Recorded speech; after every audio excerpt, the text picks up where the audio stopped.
Subscribe कीजिए असंग देव जी के YouTube चैनल को और नए नए वीडियो सबसे पहले देखने के लिए बेल आइकन को दबाना ना भूलें। कि मूर्खा यत्र न पूज्यन्ते धान्यम यत्र सुसंचितम दाम्पत्ये कलहो नास्ति श्री स्वयं आगता। जिनके घर में मूर्खों का सम्मान नहीं होता है और अन्न का अपमान नहीं होता है और पति पत्नी में झगड़ा नहीं होता है, उनके घर में लक्ष्मी स्वयं आकर निवास करती है। आप चाहे तो मेरे घर में लक्ष्मी खूब रहे, दरिद्र न रहे, पति पत्नी झगड़ा मत करो, गम खा लिया करो, समझदारी से काम किया करो। कितने पति पत्नी का जोड़ा तो ऐसे है जैसे बैल और ऊंट की जोड़ी है। पत्नी हमेशा मायके तरफ खींचती रहती है और पति हमेशा दारू की दुकान तरफ खींचता रहता है। दोनों बैल ऊंट जुटे हैं। कोई तालमेल नहीं।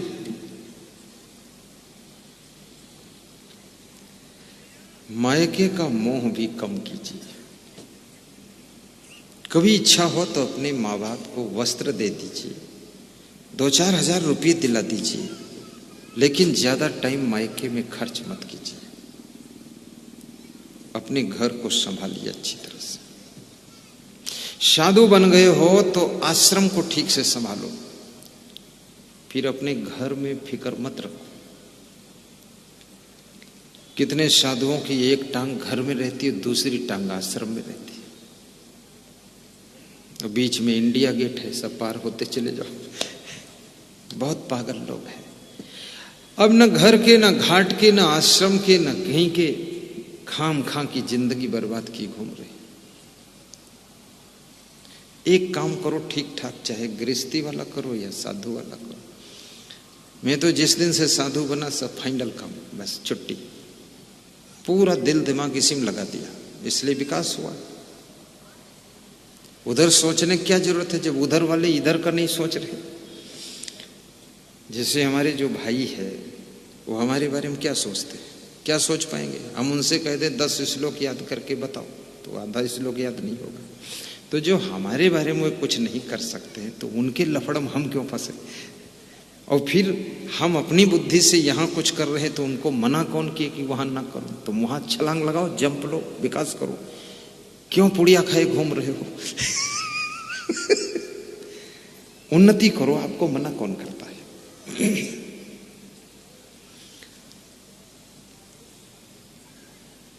लालच छोड़ी हो एक तरफी, साधु साधु मग पागी।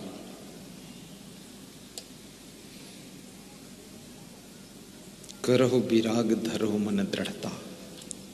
तो गृहस्थ आश्रम में सभी का जन्म होता है, इसलिए गृहस्थ व्यक्ति को बहुत अच्छे ढंग से अपने आश्रम को संभालना चाहिए।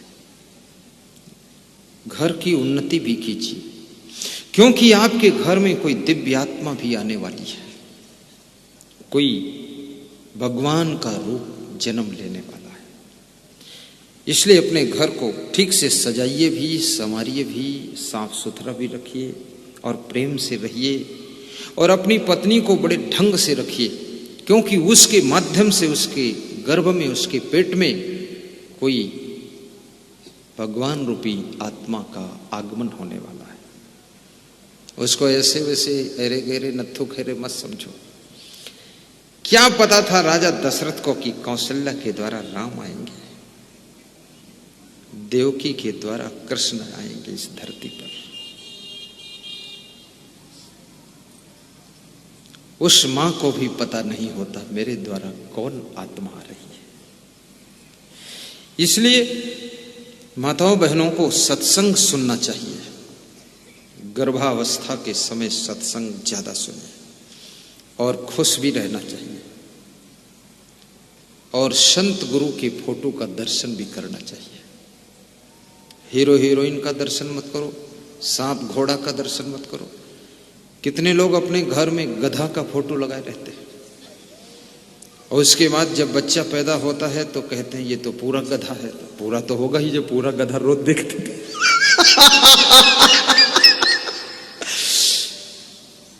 ये घोड़ा, गधा, उल्लू का फोटो लगाना, फोटो लगाइए तो कोई दिव्य महान पुरुष का फोटो लगाइए। उसका दर्शन करते करते उसका चित्र अंतःकरण में अंकित हो जाएगा।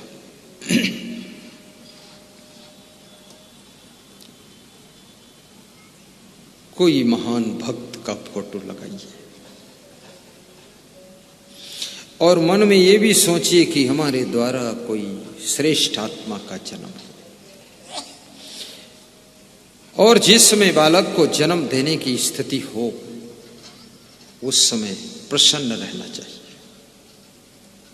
रामचरितमानस की 2-5 चौपाई पढ़ो, कबीर के 2-4 दोहे पढ़ो, मोबाइल में यूट्यूब में प्रवचन बिस्तर पर लेटे लेटे सुनते रहो।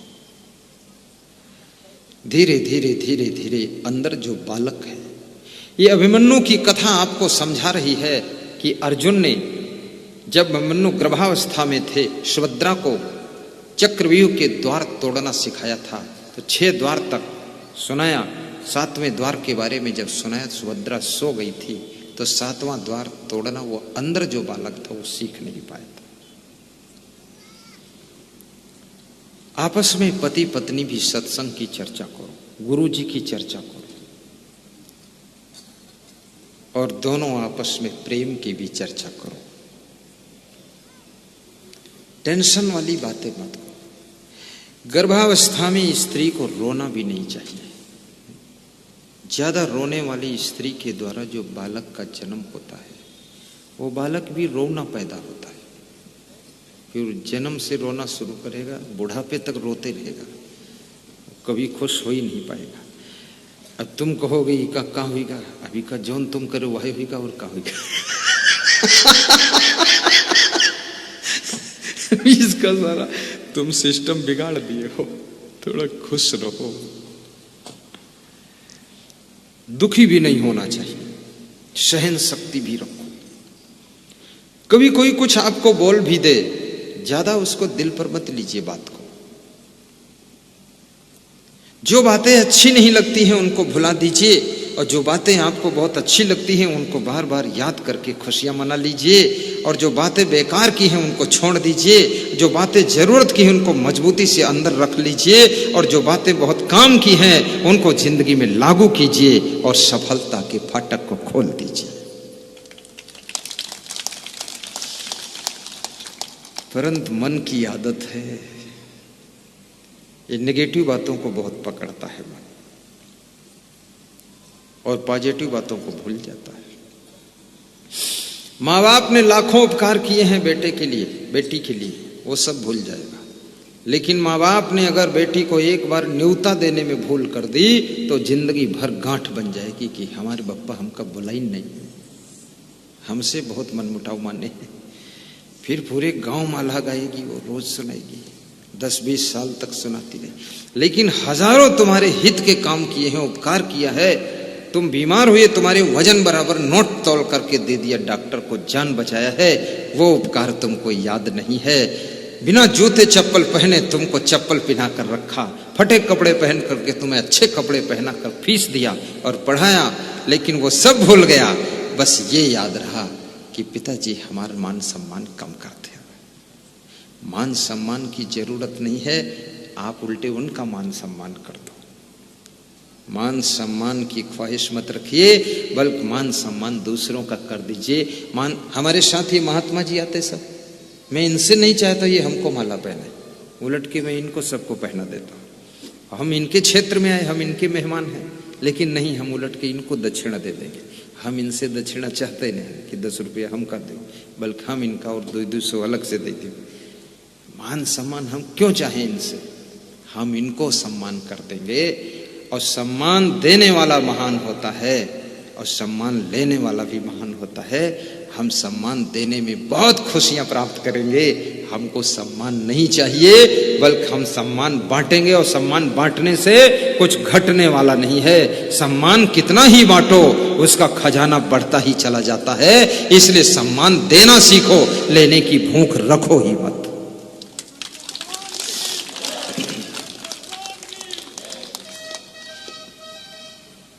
कितनी सासुएं इसलिए दुखी रहती हैं कि हमारे बहू हमका कुछ पूछते ही नहीं है। अरे बहू पूछे ना, तुम उससे पहले बहू को पूछ लो, तुम का कहूं वैधी हो।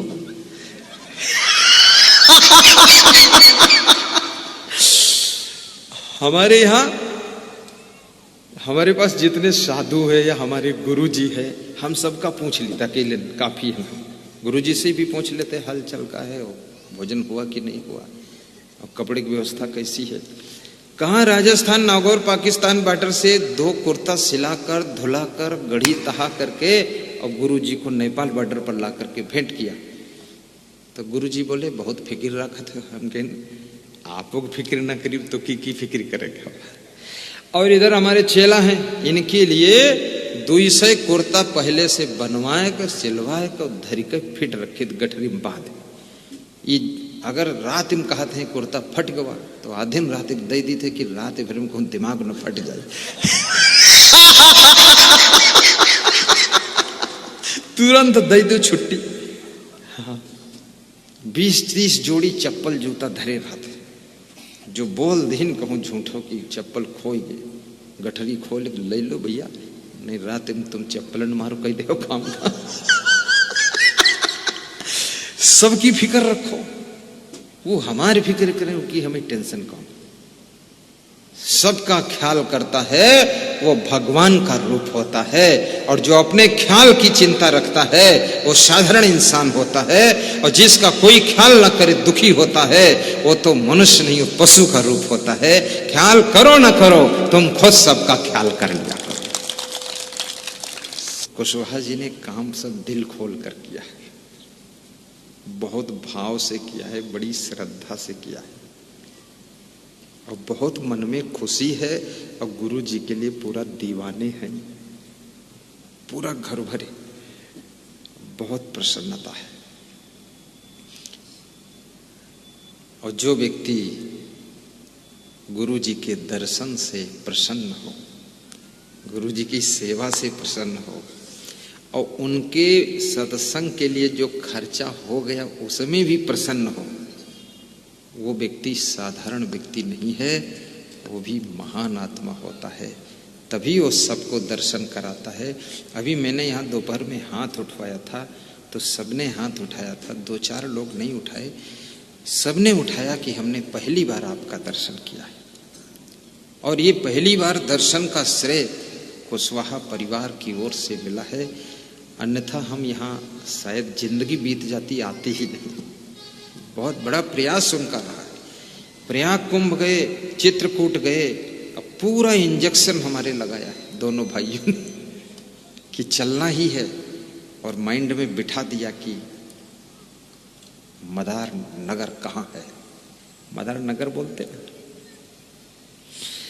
और मदार नगर में तो हर बच्चा मदारी ही है, सब जादूगर भरा हुआ। और इनके प्रेम का जादू है, और थोड़े कोई जादू है, प्रेम का जादू। गुरुदेव पर भी प्रेम का जादू डाल दिया। और मनुष्य को रस्सी और जंजीर से नहीं बांधा जा सकता है, मनुष्य को प्रेम की जंजीर से बांधा जा सकता है। प्रेम की डोरी में खिंच कर आता है। प्रेम मामा भूले भगवान हो शिवरी के घर मां, प्रेम में भूले भगवान हो शिवरी के घर मां, शिवरी के घर मां हो शिवरी के घर मां, प्रेम में भूले भगवान हो शिवरी के घर मां, प्रेम में भूले भगवान हो शिवरी के घर मां। भक्ति माँ भूले भगवान हो शिवरी के घर मां, भक्ति माँ भूले भगवान हो शिवरी के घर मां, नुहरे नुहरे से बरी गलियां बुहारे, नुहरे नुहरे से बरी गलियां बुहारे। ये गलियां हैं भगवान हो से बरी के घर मां, ये गलियां हैं भगवान हो से बरी के घर मां। प्रेमवा म भूले भगवान हो से बरी के घर मां, प्रेमवा म भूले भगवान हो से बरी के घर मां। खट्टे मीठे बेर से बरी चखी चखी लावे, खट्टे मीठे बेर से बरी चखी चखी लावे। भोग लगई हैं भगवान हो से बरी के घर मां, भोग लगई हैं भगवान हो से बरी के घर मां। भक्ति मां भूले भगवान हो से बरी के घर मां, भक्ति मां भूले सब गाओ हो से बरी के घर मां। प्रेमवा म भूले भगवान हो से बरी के घर मां, प्रेमवा म भूले भगवान हो से बरी के घर मां। गंगा जमुना से सिबरी जल भरी लावे, गंगा जमुना से सिबरी जल भरी लावे। क्यों जल भर के लाती थी, क्यों? उत्तर बताइए। चरण पखरी हैं भगवान हो से बरी के घर मां, चरण पखरी भगवान हो से बरी के घर मां। भक्त का प्रेम भगवान को भी अपने द्वार पर बुला लेता है।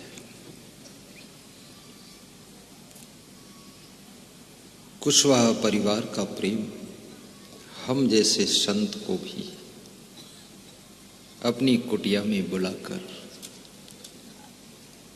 सुखद सत्संग समागम करा देता है।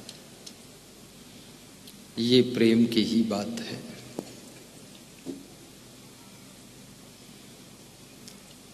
पीलीभीत जिले में मेरा सत्संग था।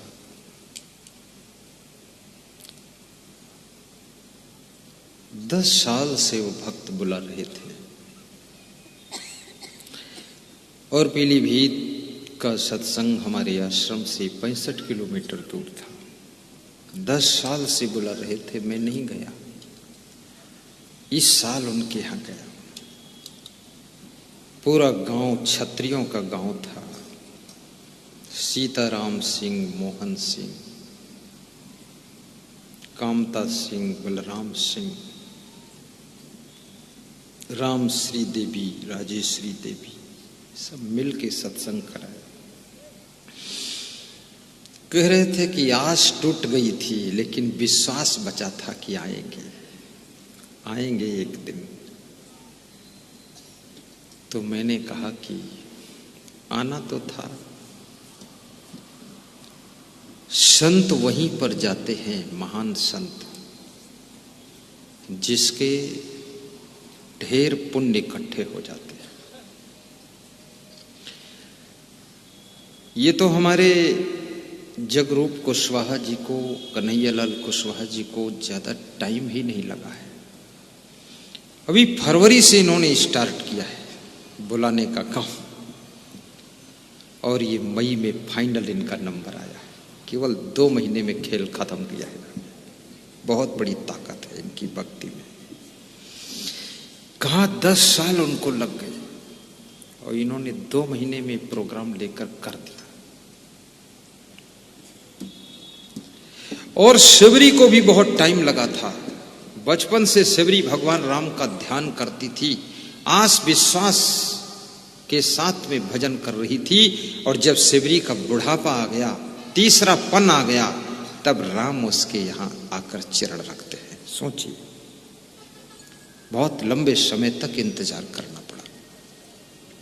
और भक्ति के मार्ग में यदि प्रतीक्षा करनी पड़े तो भी आप उबना डूबना मत, घबराना मत। कभी न कभी दर्शन होंगे जरूर। उद्धव जब गोपियों को ग्वाल बालों को समझाने के लिए जाते हैं, कृष्ण कहते हैं जाओ समझा कर आ जाना।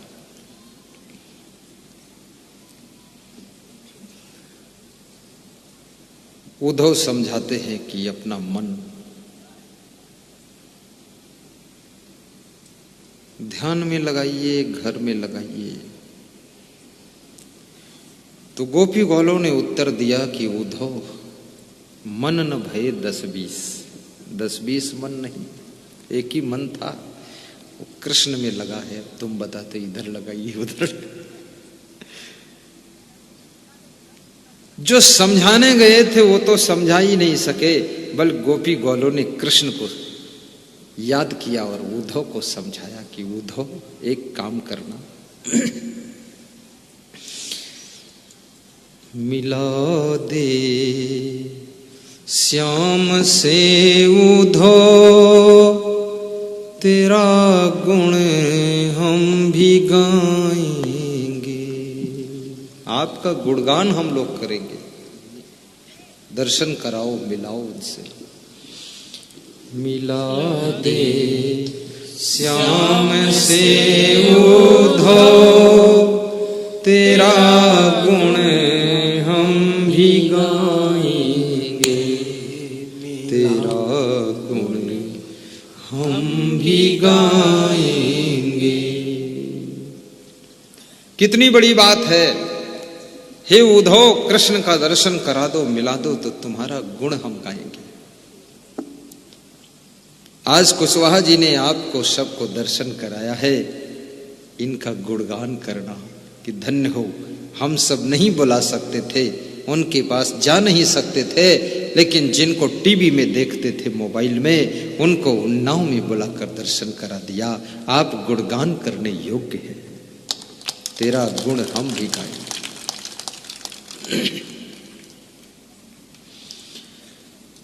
दिला दे दर्श गुरुवर का, तेरा गुण हम भी गाएंगे।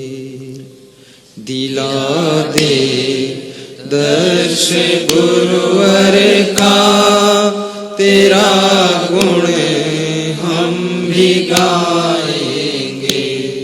मिला दे श्याम से उद्धव, तेरा गुण हम भी गाएंगे, तेरा गुण हम भी गाएंगे, तेरा गुण हम भी गाएंगे। खता क्या हो गई हमसे, अर्ज अपनी सुनाएंगे। खता क्या हो गई हमसे, अर्ज अपनी सुनाएंगे। मिला दे श्याम से उद्धव, तेरा गुण हम भी गाएंगे, तेरा गुण हम भी गाएंगे। दर्शन महान पुरुष का मिलन,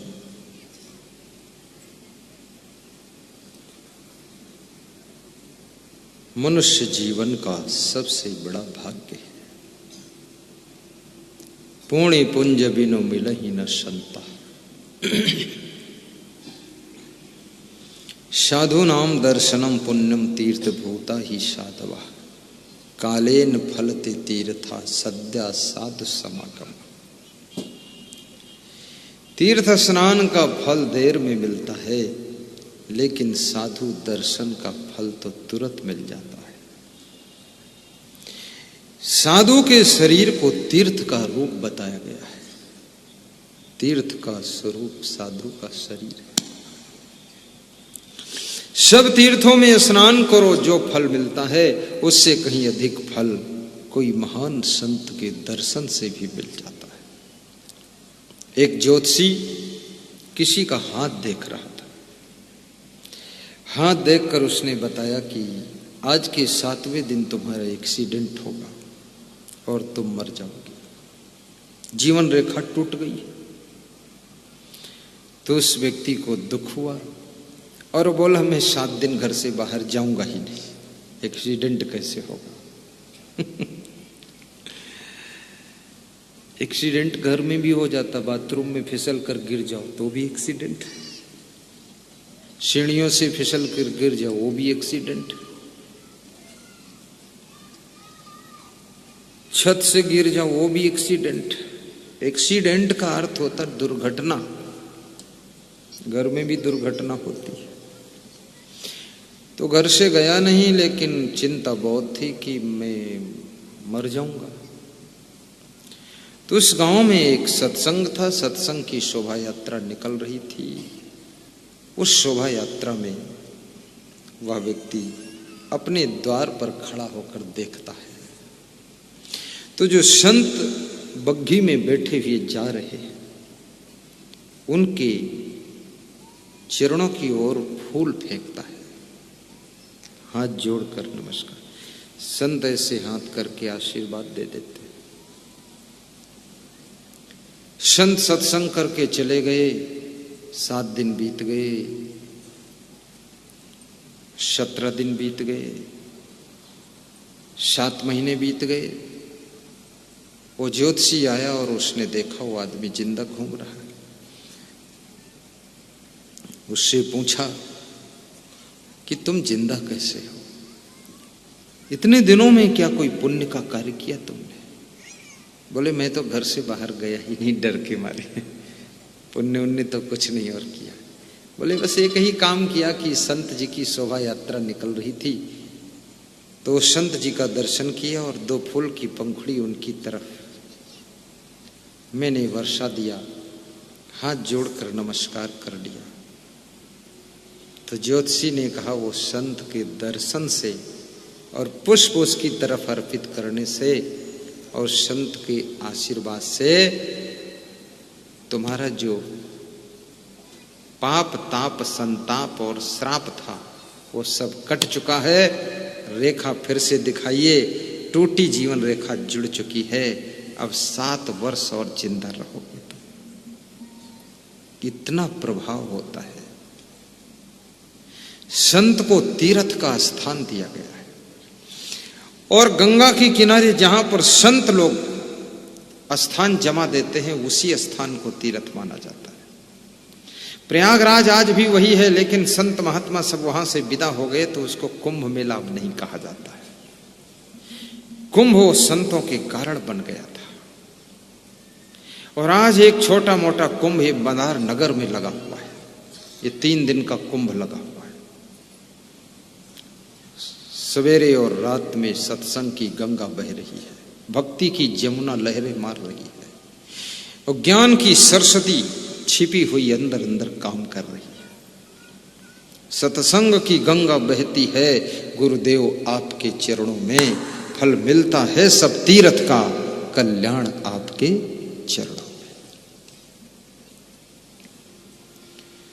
सत्संग की गंगा बहती है, गुरुदेव आपके चरणों में।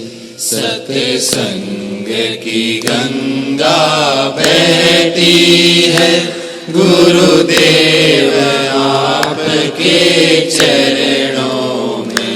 फल मिलता है सब तीर्थ का, कल्याण तुम्हारे चरणों में। फल मिलता है सब तीर्थ का, कल्याण तुम्हारे चरणों बार जो दर्शन पाता है वह आप ही का हो जाता है। एक बार जो दर्शन पाता है वह आप ही का हो जाता है। क्या गुप्त तुम्हारी प्रीति है धन्य तुम्हारे चरणों में। क्या गुप्त तुम्हारी सुंदर प्रीति अवश्य गाइए। है धन्य तुम्हारे चरणों में। भगवान तुम्हारे चरणों में हे संत तुम्हारे चरणों में। भगवान तुम्हारे चरणों जोर से गाइए। हे संत तुम्हारे चरणों में। फल मिलता है सब तीर्थ का कल्याण तुम्हारे चरणों में। फल मिलता है सब तीर्थ का कल्याण तुम्हारे चरणों में। हे संत तुम्हारे चरणों में गुरुदेव तुम्हारे चरणों में।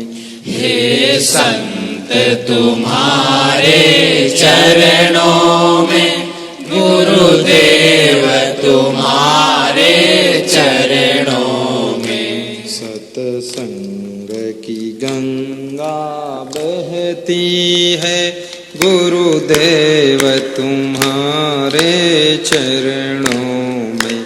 सत्संग की गंगा बहती है गुरुदेव तुम्हारे चरणों में। यदि जग में रहूं तो ऐसे रहूं। यदि जग में रहूं तो ऐसे रहूं। जैसे जल में कमल का फूल रहे। जैसे जल में कमल का फूल। आसपास के लोग दारू पीते हो लेकिन तुम फिर भी दारू ना पियो तो समझ लो कमल जैसी जिंदगी है। सब ताश खेल रहे हो और तुम सबको देखकर हंसते हुए निकल जाओ, अपने विकास के ताश खेलते रहो तो समझ लो कमल जैसे जीना आ गया है। यदि जग में रहूं तो ऐसे रहूं जैसे जल में कमल का फूल रहे। यदि जग में रहूं तो ऐसे रहूं। आसपास आलसी लोग 8 बजे तक सो रहे हो फिर भी तुम 5 बजे उठकर स्नान करके अपने काम से निकल जाओ तो समझ लो जल में कमल बन गए हो। क्योंकि आलसी के आलस्य का प्रभाव तुम पर नहीं पड़ा, शराबी के शराब का प्रभाव तुम पर नहीं पड़ा। जैसे जल में रह करके कमल का फूल जल में डूबता नहीं है, ऐसे दुनिया में रह करके दुनिया की खुराफात में तुम न डूबो तो तुम्हारी जिंदगी जल में कमल जैसी हो गई।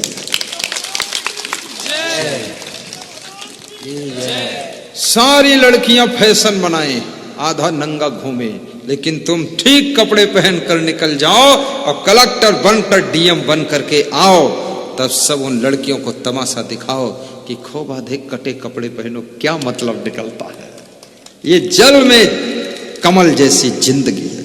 मैं तो बहुत सारे साधुओं को भी देखता हूं, बड़ा लफाड़िया साधु है, लेकिन मेरे ऊपर असर नहीं पड़ता। चुप्पे आड़म बैठा सुट सुट बीड़ी पीता है और हमको देखता तो फेंक देता है, और गांजा भी खूब पीता है। मैलुआ बना बैठा धमधूसर बिल्कुल।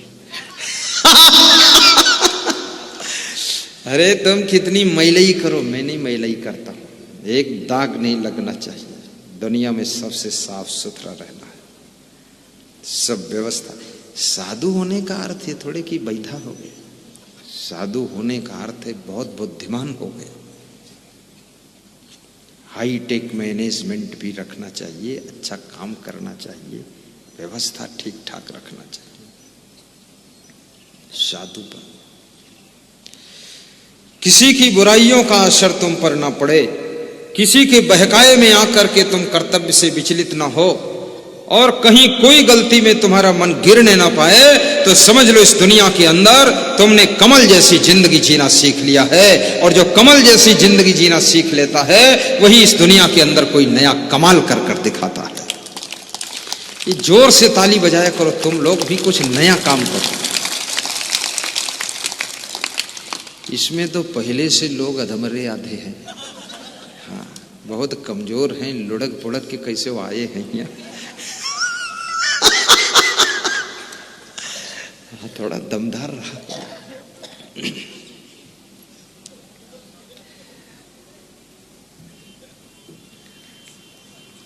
डिस्ट्रिक्ट नागौर सांजू गांव में मैं सत्संग किया। एक दिन थोड़ा सुस्त सत्संग किया, तो उसी दिन रात में वो भक्त मेरे साथ गया गाड़ी में बैठकर पधरौनी, दो तीना गांव में। वहां की गांव के नाम भी अजीब अजीब है, दो तीना,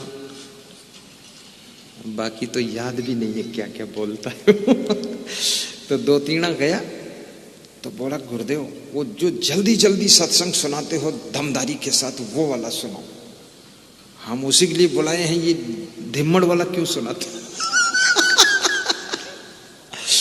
तो दूसरे दिन दमदारी वाला लगाया, बोला हाँ आज आनंद आ गया, बस ऐसे।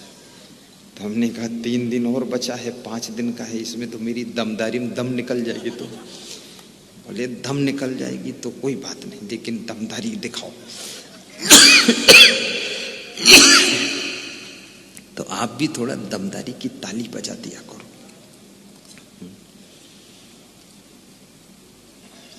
अब की बार जहां अवसर आए बजाने का, जोरदार बजाना। ताली बजाने से बहुत फायदा होता है। पहली बार ताली बजाते बजाते तुम बेशर्म हो जाओगे, ये सबसे बड़ा फायदा है। ज्यादा शर्म है कम हो जाएगी। दूसरा फायदा, ताली बजाने से सिर दर्द नहीं होगा, कमर दर्द कम हो जाएगा। और तीसरा फायदा, हार्ट अटैक नहीं होगा। चौथा फायदा, शुगर भी ठीक हो जाएगी। पांचवा फायदा, बीपी बैलेंस में आ जाएगा। और छठा फायदा, रात में गहरी नींद आएगी। और सातवां फायदा, मन की टेंशन खत्म हो जाएगी। और आठवां फायदा, लास्ट टाइम तुम भी खत्म हो जाओ। ये सब फायदा ही फायदा। चलो अब की बजाना देखो, आप लोग डर के मारे नहीं बजाएंगे कि हम भी खत्म हो जाएंगे।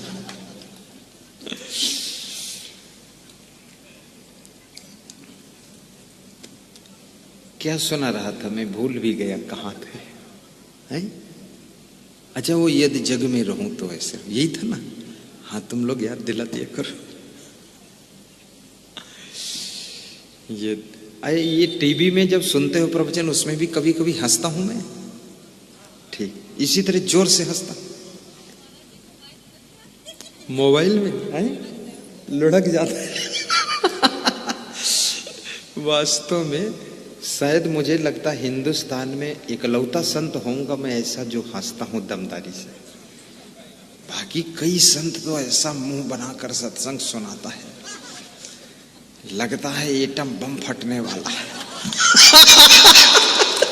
फालतू सीरियस बैठा है।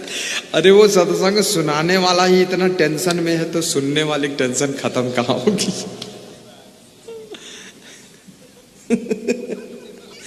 वो खुदा ही माटी का धौंधा बना बैठे। ना हलत है, ना डुलत है, ना हाथ हलावे लगे थे, मुर्दा वो प्लास्टिक क्या बैठे। थोड़ा मस्त मौला, आनंद आ जाए। सब दुखी संसार है गुरुवर। यदि महात्मा लोग भी खुश है, खुश रहना भी चाहिए। महात्मा क्या टेंशन है, अब जितने सब मरे जरे रहे सब निपट गए। अब खाली महात्मा अकेले न बचा है कब वो मरी जरी जाइए हो। सब छुट्टी है काम। न घर गाड़ी न धन गाड़ा, न घर भैंस ने चोकरे पाड़ा, और न घर तिरिया न बालक रोवे, और परा धुरंधर निर्भय सोवे। महात्मा की जिंदगी।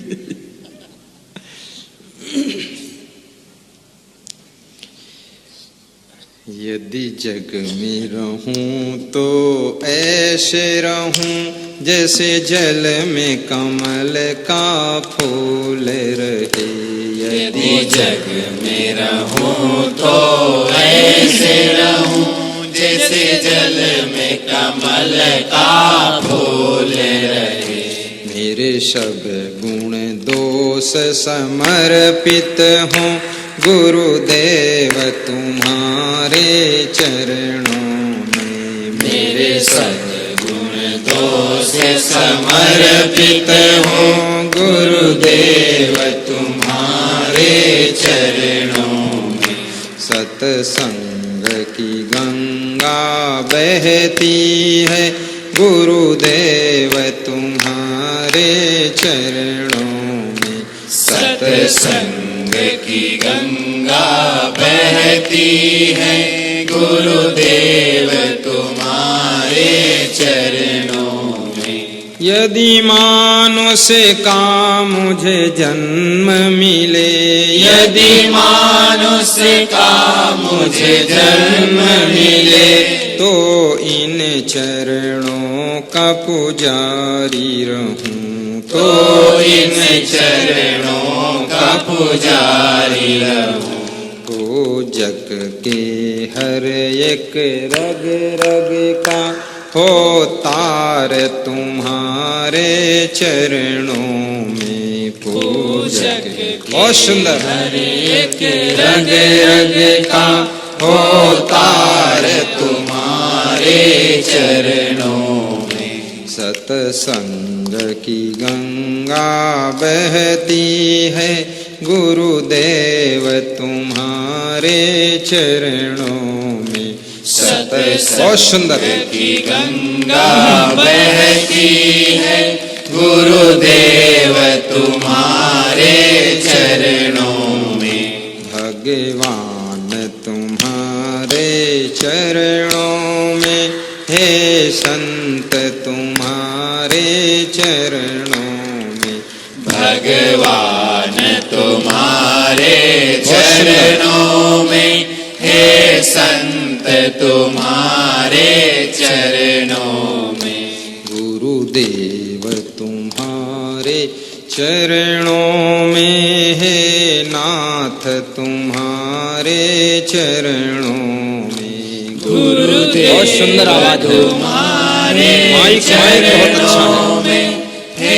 माइक चलाने वाला भी अच्छा है। चरणों में। माइक तो देख लिया, चलाने वाले को देखना है कौन है चलाता। सत्संग की गंगा बहती है गुरुदेव तुम्हारे चरणों में। सत्संग की गंगा बहती सबका फोटो आ रहा है। गुरुदेव तुम्हारे उधर मुझे आपके बीच में बिठा देते हैं। सत्संग और हम जब ऐसे चलते हैं तो मैं कहता छूना नहीं हो, उसमें तुम सब छूटे। तुम्हारे चरणों सब माता बहन मैं जन्म जन्म भर माया हूँ। बहुत सुंदर। जन्म जन्म भर माया हूँ। तब शरण आपकी आया हूँ। तब शरण आपकी आया हूँ। इन भूले भटके जीवों का, इन भूले भटके जीवों का कल्याण तुम्हारे चरणों में। इन्हीं भाइयों की देन है जो आज उन्नाव जिले में मदार नगर में पहली बार मुझे आने का मौका मिला है। इन्हीं की देन। व्यास गादी धन्यवाद देती है भाइयों को, धन्यवाद देती है कुशवाहा परिवार को, मदारी नगर वासियों को और इस घर की माताओं बहनों को जिन्होंने ऐसा संकल्प लिया है। और इस गांव का कोई बहुत बड़ा पुण्य होगा इस क्षेत्रवासियों का, जिससे कि यहाँ पर ऐसे संत मंडली का आना हुआ है।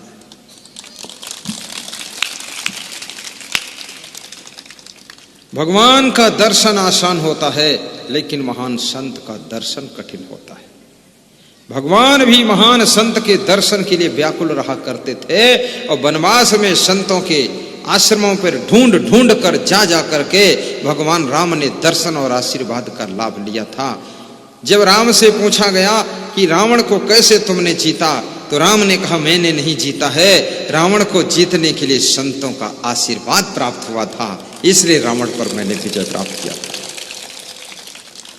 मैं 6 भाइयों को धन्यवाद देता हूं और कहूंगा कि अब आरती का अवसर भी आने वाला ही है। थोड़ी देर यथास्थान जाकर बैठ जाएं, विराजमान हो जाएं, उसके बाद आरती का पुण्य प्राप्त करें।